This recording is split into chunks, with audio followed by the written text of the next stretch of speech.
Bismillahirrahmanirrahim. Assalamualaikum warahmatullahi wabarakatuh. Waalaikumsalam. Alhamdulillah, hadirin berbahagia dimanapun berada.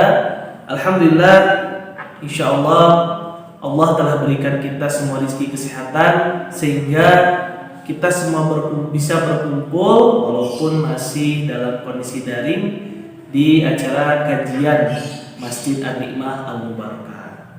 Nah, insyaallah hadirin sekalian, pada pagi menjelang siang ini, hari ini temanya adalah tentang ibadah khas di bulan Ramadan, yang insyaallah akan diisi oleh Kang Askur yang ada di sebelah saya saat ini. Ya. Itu nanti jika ada pertanyaan boleh ya di kalian komen di sana, insyaallah jika memang ada waktu akan disampaikan langsung ke Kang Askur. Silahkan Kang Askur. Terima kasih Kang Hari. Assalamualaikum warahmatullahi wabarakatuh. Waalaikumsalam warahmatullahi wabarakatuh. Alhamdulillahirabbil alamin wa bihi nasta'inu ala umuri dunya waddin wa ala alihi wa sahbihi ajma'in. Qala rabbi shrah li sadri wa yassir li amri wahlul 'uqdatam min lisani yafqahu qawli. Amma ba'du. Qala Rasulullah sallallahu alaihi wasallam, fa inna asdaqal hadithi kitabullah wa khairul huda huda Muhammad sallallahu alaihi wasallam wa syarrul umuri muhdatsatuha wa kullu muhdatsatin bid'ah wa kullu bid'atin dhalalah wa kullu dhalalatin finnar. Alhamdulillah, puji syukur kita panjatkan kehadirat Allah Subhanahu wa taala yang senantiasa memberikan kepada kita berbagai macam kenikmatan sehingga kita bisa sampai pada saat ini di hari Minggu untuk tetap menjalankan salah satu perintah dari Allah Subhanahu wa taala, yaitu ibadah saum Ramadan. Ikhwatu iman yang dirahmati oleh Allah Subhanahu wa taala, insyaallah pada kesempatan kali ini kita akan sedikit berbicara atau sedikit berbincang tentang beberapa amal yang khas yang biasa dilaksanakan di bulan suci Ramadan. Ikhwatu iman yang dirahmati oleh Allah Subhanahu wa taala, sebetulnya amalan-amalan ini, amalan-amalan soleh yang kita kerjakan tidak hanya terpaku atau tidak hanya kita harus kerjakan di bulan suci Ramadan saja, akan tetapi amalan-amalan soleh ini harus kita biasakan, harus kita paksakan sehingga menjadi hal yang melekat pada diri kita atau menjadi akhlak sehari-hari pada diri kita sebagai seorang muslim. Ikhwatu iman yang dirahmati oleh Allah Subhanahu wa taala, bulan Ramadan merupakan bulan yang sangat mulia di mana diturunkan Al-Qur'an di dalamnya, sebagaimana firman Allah di dalam Al-Qur'an surat Al-Baqarah, "Syahrul Ramadan unzila fihi Al-Qur'an." Artinya bulan Ramadan adalah bulan di mana Al-Qur'an diturunkan di dalamnya. Oleh karena itu, bulan Ramadan ini dinamakan juga bulan Al-Qur'an, dinamakan juga dengan bulan berkah, dinamakan juga dengan bulan karim atau bulan mulia, dan banyak lagi nama-nama yang lainnya. Nah, untuk yang pertama, ibadah yang khas yang dilaksanakan di bulan suci Ramadan yang memiliki keutamaan, yang memiliki kelebihan jika dibandingkan dengan amalan ibadah di bulan yang lainnya. Karena sebagaimana kita ketahui bahwa di dalam agama kita, agama Islam, ada ibadah-ibadah tertentu yang terikat oleh waktu, terikat oleh tempat, dan lain sebagainya. Jadi ibadah tertentu bisa menjadi pahalanya besar sekali jika dilaksanakan di tempat yang tepat, di waktu yang tepat. Nah, salah satunya adalah yang akan kita bahas pada kesempatan kali ini. Yang pertama yaitu ibadah yang khas yang bisa dilaksanakan oleh kita di bulan suci Ramadan adalah bersedekah. Ya, ada sebuah hadis Nabi Muhammad SAW menyebutkan bahwa kullu khairin shadaqah, setiap kebaikan, setiap amal baik itu laksana adalah sedekah. Jadi secara umum sebetulnya perbuatan baik itu adalah termasuk dalam kategori sedekah. Nah, akan tetapi itu merupakan istilah secara umum. Jadi istilah ini mungkin bisa masuk ke dalam materi kita kali ini, akan tetapi pada kesempatan kali ini akan lebih dikhususkan lagi ke materi yang khusus membahas tentang sedekah secara khusus. Ya. Nah, pada kesempatan ini yang pertama adalah sedekah. Sebagaimana sabda dari Nabi Muhammad SAW bahwa diriwayatkan dalam hadis riwayat At-Tirmidzi, beliau menyebutkan kalau Rasulullah SAW, man fattara sha'iman, barang siapa memberikan makan kepada satu orang yang sedang berpuasa. Nah, bisa kita artikan itu, biasanya kita mengartikannya memberikan takjil, ya. Kita banyak melihat di masjid-masjid, di jalan-jalan, terkadang menjelang berbuka puasa itu banyak sekali orang-orang berniat membagikan takjil atau membagikan ibadah puasa, dan itu tidak salah. Itu harus dilaksanakan seperti itu karena sesuai dengan sunnah dari Nabi Muhammad SAW. Hadis itu menyebutkan barang siapa memberikan makan kepada orang yang berpuasa, maka kana lahu mithla ajri shaim, maka dia akan mendapatkan pahala seperti orang yang diberikan makannya itu. Nah, ini merupakan jalan pintas sebetulnya, jalan pintas yang dilakukan oleh orang-orang yang cerdas di bulan suci Ramadan. Dengan memberikan makan kepada orang yang berpuasa, dia bisa mendapatkan berlipat-lipat pahala yang didapatkan dari orang yang diberikannya makanan itu. Nah, ini harus dibiasakan oleh kita bersedekah di bulan suci Ramadan, dan mudah-mudahan sedekah ini terbawa nanti sampai di bulan lainnya.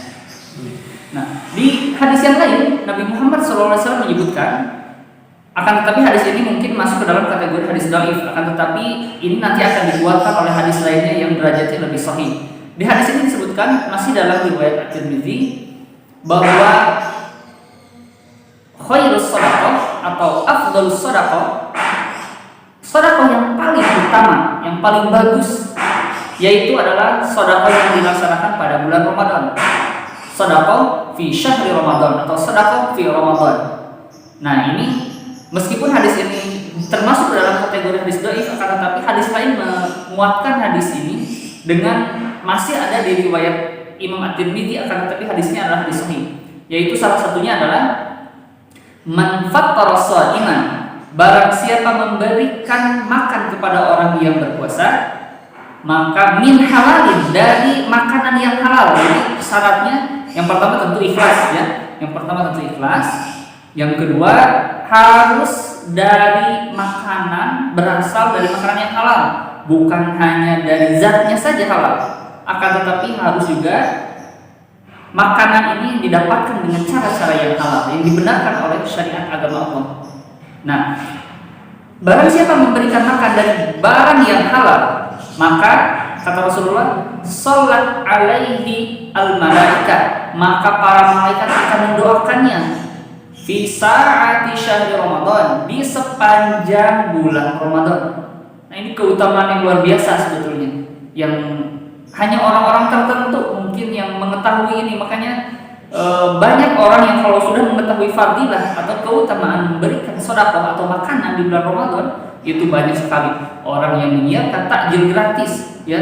Akan tetapi mungkin banyak juga yang bukan hanya takjil gratis, ya, Kang, ya. Jadi ada juga kadang yang malah berburu takjil, ya, malah ada yang berburu takjil, dan itu sebetulnya tidak salah, ya, tidak salah, boleh-boleh saja sebetulnya hal-hal yang seperti itu. Nah, akan tetapi yang dianjurkan adalah kita memberikan sedekah itu, bukan kita menerima. Akan tetapi jika ada orang yang mau memberikan sedekah juga kepada kita takjil, tidak boleh juga kita serta-merta, wah ini mau mencuri pahala saya. Jadi kita konsepnya tidak seperti itu. Ini kita harus menghargai kebaikan dari orang lain tersebut, dan kita juga harus termotivasi untuk melakukan hal baik tersebut. Nah, itu mungkin yang pertama, yaitu adalah sedekah. Jadi sedekah ini khas di bulan suci Ramadan, pahalanya sangat-sangat besar, sampai di hadis itu disebutkan bahwa wasalla Jibril alaihi salam lailatul qadar, sampai malaikat Jibril itu akan mendoakan kepada orang yang memberikan makan kepada orang yang sedang berpuasa pada malam Lailatul Qadar. Sedangkan kita sendiri Lailatul Qadar nggak tahu atau tidak tahu kita kapan Lailatul Qadar. Meskipun memang ada ciri-cirinya ya. Akan tetapi jika kita memberikan makan, ini justru meskipun kita tanpa kita sadari bahwa malaikat Jibril akan membawakan kebaikan untuk kita. Nah, mudah-mudahan kita bisa mumpung masih kita di awal-awal Ramadan ini kita bisa masih punya banyak waktu untuk melaksanakan yang dinamakan dengan sedekah di bulan suci Ramadan. Itu yang pertama, yaitu tentang sedekah. Yang kedua, ibadah khas yang biasa dilaksanakan di bulan suci Ramadan, yaitu adalah qiyamul lail atau qiyamul Ramadan. Nah, mungkin istilah lain sekarang atau diistilahkan oleh kita lebih terkenalnya dengan istilah tarawih ya. Jadi tarawih itu ada yang mengatakan qiyamul lail, qiyamul Ramadan, ada juga tarawih, atau mungkin di bulan yang lain kita menyebutnya tahajud. Nah, ibadah ini khusus di bulan suci Ramadan ini tidak sama dengan ibadah di bulan yang lainnya ya. Ini tidak sama dengan di bulan yang lainnya. Sebagaimana dari sabda Nabi Muhammad SAW dalam riwayat Imam Bukhari menyebutkan bahwa man qama Ramadhana, barang siapa mendirikan malam di bulan suci Ramadan imanan wahtisaban, yang didasari dari keimanan, kemudian mengharap khusus ridho Allah Subhanahu wa taala saja, maka ghufira lahu ma taqaddama min dzanbihi, maka pasti akan diampuni dosanya oleh Allah Subhanahu wa taala yang telah lalu. Nah, ini keutamaan yang sangat-sangat besar. Jadi kalau kita tahu keutamaan malam di bulan suci Ramadan ini, sayang sepertinya ya, sayang sekali jika kita tidak manfaatkan di bulan suci Ramadan, apalagi dalam kondisi kita pandemi seperti ini. Terkadang bekerja pun bisa dari rumah, terkadang belajar pun bisa dari rumah. Kita sepertinya bisa lebih banyak memaksimalkan waktu-waktu yang kita punya pada malam hari di bulan suci Ramadan ini. Yaitu jadi yang kedua adalah qiyam lail atau qiyam Ramadan itu. Nah, di hadis yang lain menyebutkan bahwa kalau Rasulullah SAW, Nabi Muhammad SAW bersabda, ada dua hal yashfa'ani lil abdi yaumal qiyamah. Ada dua hal yang akan memberikan syafaat kelak di hari kiamat. Ini diriwayatkan oleh Imam Bukhari. Yang pertama adalah as-shaum, yang kedua adalah tilawah Al-Quran pada malam hari di bulan Ramadan khususnya. Sebagaimana disebutkan bahwa kata saum, ini saum nanti akan berbentuk nanti di akhirat. Di sini akan menjadi sebuah makhluk di akhirat yang akan memberikan saksi kepada kita, yang menguatkan amal-amal kita yang dikerjakan di dunia. Kata saum nanti di akhirat akan berkata, ya Allah, Rabbi, mana tuhu at-ta'an wasyarab. Dulu aku di dunia gara-gara saum, orang ini dilarang makan dan minum bin nahar, sepanjang siang. Ketika dia haus, dia memaksakan dirinya ikhlas karena Allah, karena ini adalah perintah Allah, melaksanakan saum. Maka kata saum tadi, saya dulu waktu di dunia gara-gara saum dia kelaparan, dia kehausan. Maka kata saum ini, maka berikanlah syafaat atau tolonglah hamba yang ini. Itu adalah kata saum. Jadi nanti saum akan membela kepada orang yang suka saum di dunianya. Yang kedua adalah membaca Quran di malam hari. Ya, ini masuk dalam qiyamul lail, mendirikan, menghidupkan malam di bulan suci Ramadan. Yaitu kata membaca Quran, mana tubuh an-naum. Saya, kata Quran nanti di akhirat, saya dulu melarang dia tidur. Gara-gara saya dia tidak tidur pada malam hari. Mana tubuh bil lail, aku melarang dia di malam hari untuk tidur. Maka kata Quran dan tilawah Al-Quran ini, maka fasyafi'na bihi, maka tolonglah ya Allah, berikanlah syafaat, ampuni dosa-dosa orang yang telah saum dan juga mengerjakan qiyamul lail di bulan suci Ramadan. Nah, itu merupakan amal yang kedua.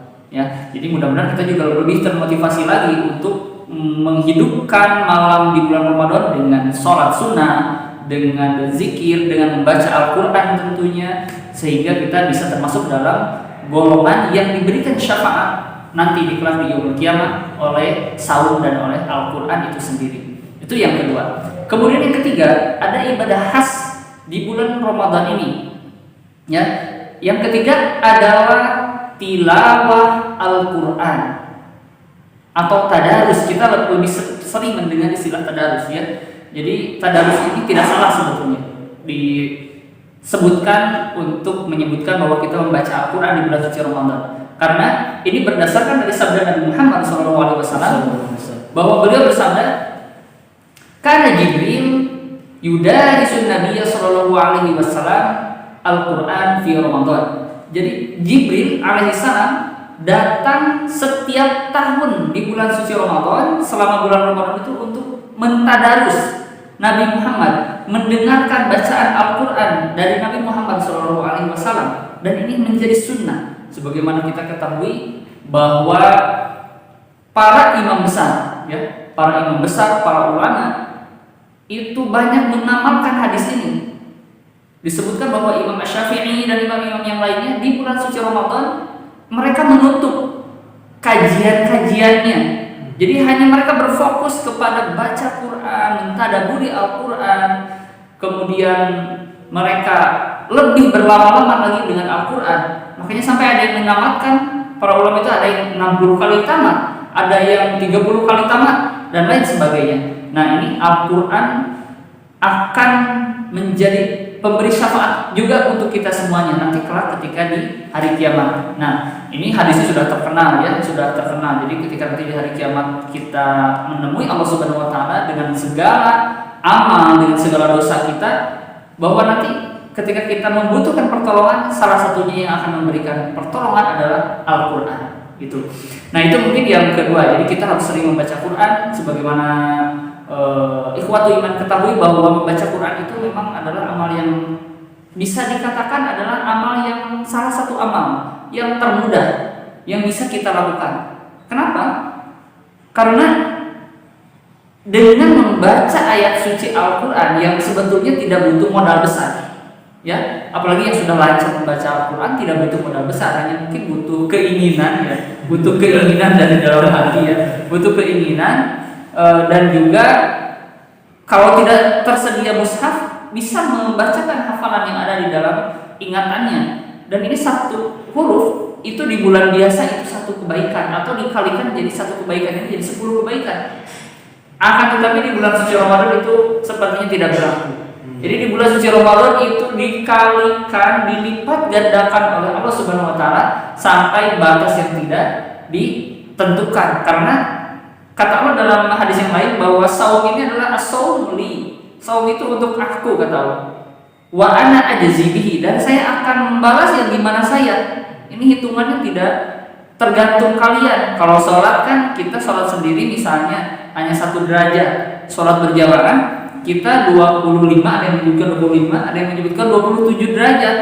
Itu standar seperti itu kalau sholat. Tapi kalau saum itu tidak ada saum yang misalnya kalau saum yang tanpa minum itu pahalanya misalnya seperti 100 derajat, saum dengan minum itu tidak ada ya. Jadi atau misalnya kita kan saum ini merupakan ibadah yang abstrak ya Kang ya. Jadi ibadah abstrak itu memang sulit, sangat sulit untuk dideteksi. Makanya kata Allah saum itu ya untuk aku, kata Allah. Yang mungkin kalau saumnya gagal ya, kalau saumnya gagal alhamdulillah ya. Kalau saumnya gagal kata Allah ya pasti saya juga yang akan membalasnya, bukan cuma yang saumnya berhasil, akan tetapi saumnya gagal pun itu kata Allah aku juga mungkin akan menghapuskan amal saumnya. Jadi itu juga harus kita berhati-hati ya. Nah, ini juga menjadi penyemangat untuk kita bahwa saum itu memang ibadah abstrak ya. Ikhwatu iman, kita tidak bisa menilai saum seseorang dari misalnya saumnya yang khusyuk ya. Kan ada sholat yang khusyuk ya. Sholat khusyuk itu kan ya ada ciri-cirinya. Tapi saum ini tidak ada saum yang khusyuk. Saum itu tidak ada saum yang khusyuk. Jadi misalnya saum yang khusyuk itu adalah saum orang yang iya bibirnya kering misalnya atau pecah-pecah gitu ya. Tidak ada. Atau misalnya saumnya khusyuk atau saumnya mantep banget. Kenapa? Dia banyak banget ngeludah gitu ya. Itu nggak ada ukuran. Jadi sebetulnya tidak ada ukuran seseorang saum itu dia khusyuk atau tidak. Yang tahu hanya dia dan Allah saja. Ya, jadi hanya dia dan Allah saja. Dan kita tidak tahu apa yang dilakukan ketika dia sendirian. Misalnya jangankan ketika di hal yang lain, malah ada yang sedang haus ya, kita tidak tahu. Air ketika di bulan suci Ramadan, jangankan air yang bening, air yang karena terlihat kotor pun itu terlihat lebih enak gitu ya. Apalagi air yang bening di tengah hari, siang hari ya, itu berwudu, berkumur-kumur, hati-hati masuk 3 keluar 2 gitu ya, itu kan. Jadi ini bahaya sekali, jadi harus berhati-hati ya. Dan tidak ada yang tahu, jadi hanya kita yang tahu. Makanya kita harus senantiasa menanamkan semangat beribadah ini, tilawah Al-Quran, kemudian qiyamul lail di bulan suci Ramadan dengan sebaik-baiknya, benar-benar ikhlas dari hati yang paling dalam. Jadi tidak boleh karena unsur paksaan, unsur ingin dilihat oleh orang lain dan lain sebagainya. Itu mungkin yang poin yang ketiga ya. Jadi tadi poin yang pertama adalah kita bersedekah, yang kedua adalah yang pertama adalah bersedekah, yang kedua adalah qiyamul lail, yang ketiga adalah tilawah Al-Quran. Mungkin masih ada lagi yaitu seperti iktikaf, kemudian ada lagi seperti umroh ya Kang ya. Jadi umroh di bulan suci Ramadan itu kalau memungkinkan kita diusahakan itu berumrah di bulan Ramadan ya. Kenapa? Karena Nabi Muhammad pernah menyampaikan bahwa as-shalawatul khamsu, salat yang 5 waktu ya, itu kemudian al-jumu'atu ila al-jumu'ati, dari satu Jumat ke Jumat yang satunya lagi alias seminggu ya. Kemudian wal umratu ila al-umrati, dari satu umrah ke umrah yang lainnya, maka itu mukaffiratin lima bainahunna, maka itu akan menjadi kafarat, akan menjadi penghapus dosa untuk orang yang melaksanakannya. Dan khusus di bulan suci Ramadan itu ada hadis Nabi Muhammad SAW menyebutkan dalam riwayat Imam Bukhari bahwa Nabi Muhammad SAW bersabda, umratun fi Ramadan, umrah yang dilakukan di bulan suci Ramadan, ta'dilu, sama seperti umrotan ma'i. Itu kata Nabi Muhammad. Jadi umrah di bulan suci Ramadan itu sama pahalanya besarnya seperti kalian melaksanakan ibadah haji dengan saya, kata Nabi Muhammad.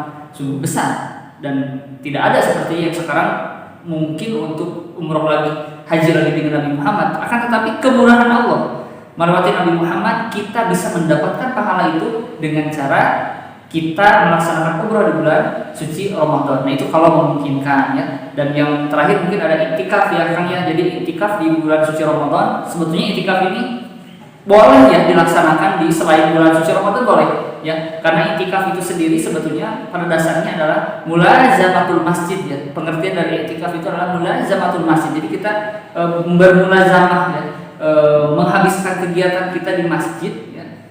Tinggal berdiam diri di masjid, littaqarrub ilallah, untuk mendekatkan diri kita kepada Allah Subhanahu wa taala. Jadi ini tidak hanya di bulan suci Ramadan saja, akan tetapi memang Nabi Muhammad SAW mencontohkan kepada kita untuk beriktikaf khususnya di asyrul awakhir di bulan suci Ramadan. Jadi Nabi Muhammad dalam sebuah hadis disebutkan bahwa Nabi Muhammad itu Nabi Muhammad itu beriktikaf fi syahri Ramadan sepanjang 10 hari di bulan suci Ramadan, hatta tawaffahullah, sampai Allah mewafatkan Nabi Muhammad SAW.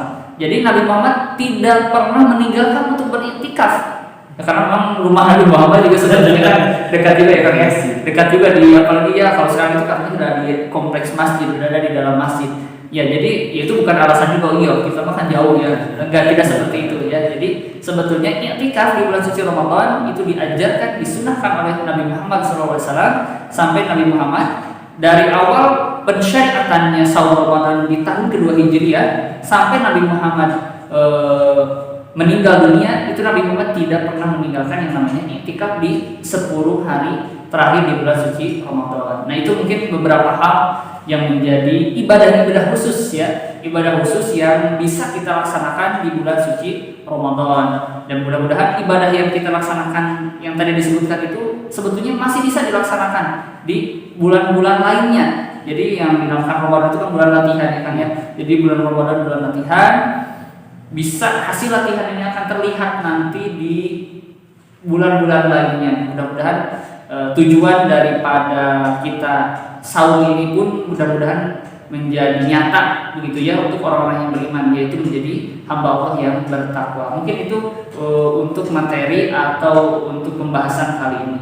Terima kasih. Terima kasih sekali Kang Askur ya. Subhanallah, kita semua jadi tahu ya tentang ibadah-ibadah khasiat di bulan Ramadan ini.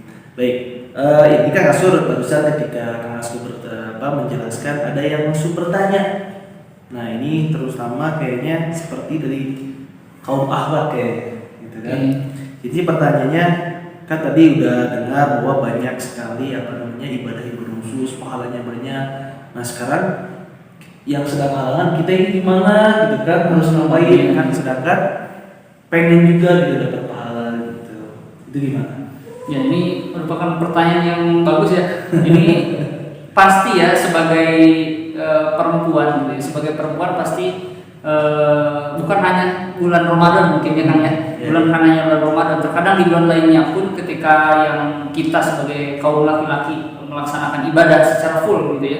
Secara full, perempuan itu kan ada batasannya ya ketika berhalangan. Nah, ini merupakan hal yang tidak bisa dihilangkan ya.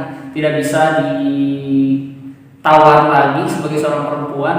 Memang ini sudah kodratnya seperti itu, akan tetapi Allah kan maha murah, maha pemurah, maha pengasih. Jadi tidak pilih kasih mau ke laki-laki maupun ke perempuan. Adapun kalau misalnya berhalangan ketika kita atau perempuan, ketika perempuan berhalangan melaksanakan suatu ibadah, itu memang kan ibadah itu pada dasarnya adalah takwa ya. Takwa itu kan imtitsalu awamirillah, menjalankan perintah Allah, dan wajtinabu an-nawahi, dan juga meninggalkan larangan-larangan Allah. Nah, saum itu perintah Allah. Akan tetapi dilarang saum oleh Allah lewat Nabi Muhammad. Ketika seseorang perempuan sedang berhalangan, itu juga perintah Allah. Jadi pada dasarnya ketika seorang perempuan tidak saum di bulan suci Ramadan, itu pada dasarnya dia sedang menjalankan perintah Allah juga, dan itu juga ibadah. Dan jangan khawatir, ini ibadah ini kan juga bisa diganti ya. Ada yang dinamakan dengan qadha gitu ya, atau yang sudah sangat parah sekali itu misalnya sakit dan lain sebagainya, tidak kemungkinan tidak akan bisa menggantinya, itu bisa diganti qadha ini dengan fidyah. Ya, jadi sejauh ini untuk para akhwat, para muslimah yang berhalangan saum Ramadan, tetap kerjakan amal-amal baik yang tidak dilarang. Ya, kerjakan amal-amal baik yang tidak dilarang, berzikir dan lain sebagainya. Terutama ini mungkin khusus ya untuk para akhwat, para muslimah. Ini bulan suci Ramadan ini kelebihan apalagi yang sudah menikah mungkin ya. Untuk yang sudah menikah itu kelebihan luar biasa ya. Para akhwat atau para muslimah yang sudah menikah itu, dia akan mendapatkan pahala dari suaminya yang sedang berpuasa. Kalau, jadi ini ada kalau ya. Tadi kan ada hadis yang menyebutkan bahwa barang siapa memberi makan, ya, bersedekah, menyiapkan makan, memberikan fasilitas untuk seorang muslim itu berbuka puasa, dia akan mendapatkan pahala yang dilakukan oleh orang yang berpuasa ini. Makanya untuk para ibu, para muslimah, ini bersemangatlah memasak di bulan suci Ramadan ini ya. Ada yang karena semangat udah dari jam 2 gitu ya, dari jam 2 siang sudah bersemangat, jam 3 sore sudah bersemangat. Nah, ini sebetulnya merupakan salah satu kemurahan dari Allah Subhanahu wa taala. Silakan para akhwat gunakan fasilitas ini untuk tetap mendapatkan pahala yang besar di sisi Allah. Jadi halangan atau haid itu bukan halangan untuk tetap menjalankan perintah-perintah Allah yang lainnya. Mungkin itu kan Wallahualam. Ya, tuh, alhamdulillah berarti kita dapat penjelasan bagi akhwat semuanya. Bukan berarti jadi enggak ngapa-ngapain, cuma nonton TV seharian, enggak gitu ya. Tapi insya Allah dengan ganti dengan berzikir pun yang udah menikah itu menyiapkan untuk suaminya juga termasuk pahala ya. Ya, betul gitu ya. Kemudian ini kan satu lagi nih teh, nanya nih, kayaknya ini siswa kayak tanya. Iya, iya. Kan katanya kalau sholat malam itu ditutup sama witir. Ya. Nah, sedangkan kan kalau di bulan Ramadan itu witirnya setelah tarawih. Nah, kalau di malam hari bangun nih, boleh nggak menjalankan sholat tahajud tapi witirnya udah? Iya. Apakah masih boleh atau tidak? Untuk sholat tahajudnya mungkin Ya, untuk sholat tahajud. Qiyamul Lail mungkin ya. Baik, ini juga pertanyaan yang sebetulnya cukup banyak ditanyakan ya Kang ya.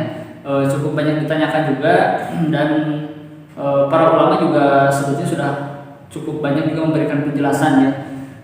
Untuk jawabannya ini mudah-mudahan bisa memuaskan ya, bahwa yang namanya sholat malam itu memang ditutup dengan witir ya Kang ya. Sholat malam itu memang ditutup dengan witir. Jadi ketika kita melakukan sholat malam itu ditutup dengan witir, bisa 1 rakaat paling sedikit, 3, 5 dan bilangan witir yang lainnya, atau sampai ada yang 11 rakaat gitu ya. Dan yang jadi permasalahan adalah witir itu kan penutup sholat ya. Jadi penutup sholat malam. Nah, bagaimana kalau tadi setelah tarawih kita di masjid itu sudah melaksanakan witir dengan imam? Nah, ini bagaimana ketika nanti malam bangun gitu ya, bangunnya kan sudah semangat gitu ya, semangat di bulan suci Ramadan. Jadi kalau bangun malam itu berniat untuk bangun dan juga untuk sholat malam. Nah, bagaimana karena sudah ditutup dengan witir, jadi takutnya sudah tidak boleh lagi gitu ya untuk melaksanakan ibadah malam. Nah, ini pernah terjadi seperti kasus ini pernah terjadi pada zaman Nabi Muhammad SAW, yaitu pernah dialami oleh Abu Bakar dan juga Umar bin Khattab. Nah, ini 2 tipe sahabat Nabi ini memang punya karakter yang sedikit berbeda. Nah, kalau Umar bin Khattab ini beliau kalau sholat malam itu di awal setelah sholat isya beliau sholat malam, kebiasaannya sholat malam, kemudian beliau tutup dengan witir. Kenapa? Karena Umar bin Khattab itu berpikiran, saya termasuk orang yang kategori susah bangun. Susah bangun malam, takutnya kalau susah bangun bablas sampai menjelang waktu subuh dan tidak sempat, saya kan tertinggal. Jadi sayang sekali. Jadi saya kerjakan witir itu di awal gitu ya, sebelum tidur. Nah, ini adalah boleh seperti itu. Yang kedua yaitu riwayat yang dilaksanakan oleh Abu Bakar. Kalau Abu Bakar karena memang salah satu sahabat yang istimewa ya dibandingkan dengan sahabat-sahabat yang lainnya. Kalau Abu Bakar itu terbiasa bangun malam. Jadi beliau itu kalau tahajud itu tidak langsung ditutup dengan witir. Beliau tahajud dulu beberapa rakaat, kalau di Ramadan mungkin beberapa rakaat dulu. Nanti malam setelah tidur dia atau beliau melanjutkan lagi dengan witirnya. Jadi kalaupun sekarang kita misalnya sudah witir dan melaksanakan lagi sholat malam, itu sebetulnya masih diperbolehkan, akan tetapi tidak perlu witir lagi karena tidak ada 2 witir dalam 1 malam. Nah, seperti itu mungkin kan untuk jawabannya. Baik ya, jadi kalau misalkan nanti yang kebangun nih anak-anak semua ataupun bapak ibu semua, nggak apa-apa sholat lagi tahajud, tapi tidak witir lagi, gitu ya. Baik, alhamdulillah telah kita simak semua dari penjelasan materi, kemudian tanya jawab, dan alhamdulillah juga waktu juga sih yang memisahkan kita, gitu. Jadi kesimpulannya pada kajian kali ini, insya Allah sebenarnya banyak sekali ibadah yang bisa kita lakukan di bulan suci Ramadan. Di antaranya sedekah, qiyamul lail, tilawatul Quran, i'tikaf, dan bahkan mungkin tadi umroh ya. Itu maka buat semuanya, mari kita semua ditingkatkan lagi ibadahnya. Mungkin itu saja dari saya sebagai moderator dan juga Kang Askur sebagai pemateri. Kurang lebihnya mohon maaf. Jika ada kritik dan saran boleh ditinggalkan di kolom komentar ya. Itu saja, terima kasih. Assalamualaikum warahmatullahi wabarakatuh. Waalaikumsalam warahmatullahi wabarakatuh.